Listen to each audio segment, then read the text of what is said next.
saya merasakan sesuatu yang luar biasa di luar sana dalam pekerjaan saya. Tapi ada satu hal yang lebih luar biasa lagi Tuhan berikan buat saya. Itu bukan suatu pencobaan.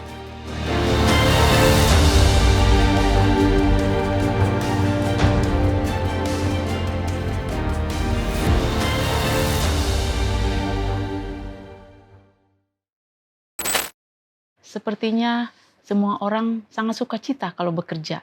Karena apa? Akan menghasilkan sesuatu. Di akhir bulan tentunya ya.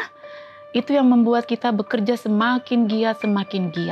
Karena apa? Ada sesuatu yang kita ingin lakukan, kita ingin miliki, kita ingin salurkan semua mungkin potensi bakat kita.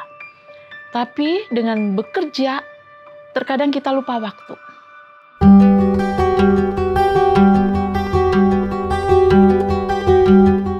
Kita pergi pagi-pagi, anak masih tidur.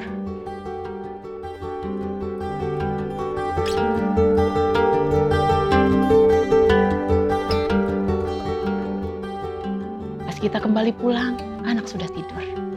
Berarti tidak ada yang memang bagaimana keceriaan atau canda dengan anak-anak kita, ataupun bahkan suami. Terkadang saya merasa, kalau misalnya pergi dalam perjalanan, ya Tuhan, sampai kapan seperti ini? Tapi saya harus melakukan ini, bekerja. Terus dilakukan terus bertahun-tahun. Anak saya yang pertama pada waktu itu. Sampai mungkin lupa sama mamanya, karena tiap hari dengan orang-orang di rumah, dengan mbak, dengan pengasuh, bukan dengan ibu kandungnya. Jadi saya merasakan waktu itu sangat terpukul memang. Dia memanggil saya seorang apa? Seorang mbak. Saya pernah merasakan itu. Di situ saya merasakan, ya Tuhan, anakku sampai seperti ini. Mulai dari situ saya berpikir, Tuhan, memang pekerjaan itu sangat penting untuk keluarga kami. Walaupun suami juga bekerja. Tapi saya juga ingin bekerja karena ilmu yang saya dapat saya harus lakukan, yaitu bekerja. Sehingga dengan bekerja ada sukacita yang luar biasa. Tapi pengorbanan yang luar biasa juga buat hidup saya. Akhirnya anak saya masuk sekolah. Pada saat itu juga saya nggak bisa menemu apa istilahnya bersama-sama dengan dia. Playgroup, SD, sampai pada waktu itu. Akhirnya saya mungkin Tuhan memberikan jalan kepada saya. Anak kedua saya harus bed rest total. Karena selisih dari anak saya pertama dengan kedua 8 tahun. Saya pikir Tuhan akan memberikan satu anak buat saya. Ternyata Tuhan luar biasa baiknya.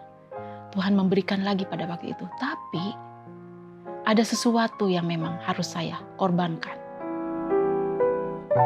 Saya akhirnya mengambil keputusan untuk resign.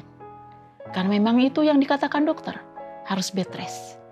Disitulah membuat hidup saya mungkin hancur ya. Di satu sisi Tuhan berikan berkat yang luar biasa.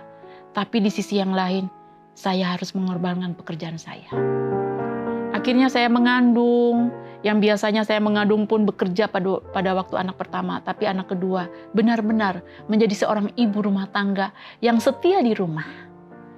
Dan pada waktu itu saya mengandung, melahirkan, lahir dengan selamat, semua sehat-sehat, berjalan demi waktu juga.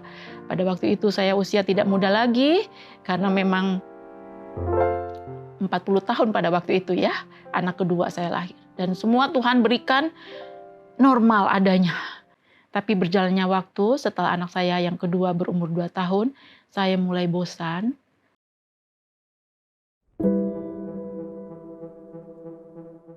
Tapi semuanya kembali lagi. Waktu yang luar biasa sangat menyita waktu saya. Benar-benar menyita waktu saya. Dan saya juga kehilangan momen-momen yang seharusnya saya lakukan untuk anak-anak saya. Dan pada waktu anak saya yang kedua mau playgroup, disitulah saya juga harus memutuskan bahwa saya tidak bisa lagi bekerja sama. Karena memang itu harus saya lakukan. Harus pergi keluar kota pekerjaan saya itu. Dengan begitu saya dapat memberikan yang terbaik untuk keluarga saya.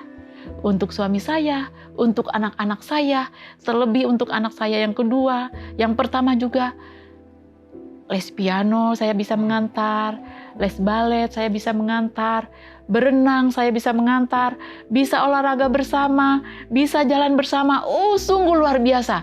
Itu saya lakukan demi anak-anak saya. Dan apa yang dikatakan oleh anak-anak saya? Mama, panggilan itu yang membuat saya, wow, luar biasa. Mama, saya suka sekali mama yang antar saya les ini, les itu. Disitulah kebahagiaan saya yang luar biasa. Oh, Tuhan memberikan jalan seperti ini kepada saya. Berarti saya harus merawat benar-benar bahwa kebahagiaan itu tidak cari di luar, tapi ada di dalam rumah tangga saya, bersama dengan suami dan anak-anak saya. Itu sungguh luar biasa. Itulah kebahagiaan yang tidak dapat dibeli dimanapun. Saya berbalik dari semuanya itu karena kasih anugerah Tuhan. Tuhan sungguh luar biasa dalam kehidupan saya. Di dalam segala sesuatu pergumulan, tapi Tuhan memberikan terangnya kepada saya indah pada waktunya. Mazmur 46 ayat 2. Allah itu bagi kita tempat perlindungan dan kekuatan. Sebagai penolong dalam kesesakan sangat terbukti. Jangan menyerah, tapi apa? Kita berserah pada Tuhan. Bersyukur senantiasa. Karena hidup kita adalah milik Tuhan. Bukan milik siapapun. Bukan milik manusia, tapi milik Tuhan seutuhnya. Tuhan memberkati.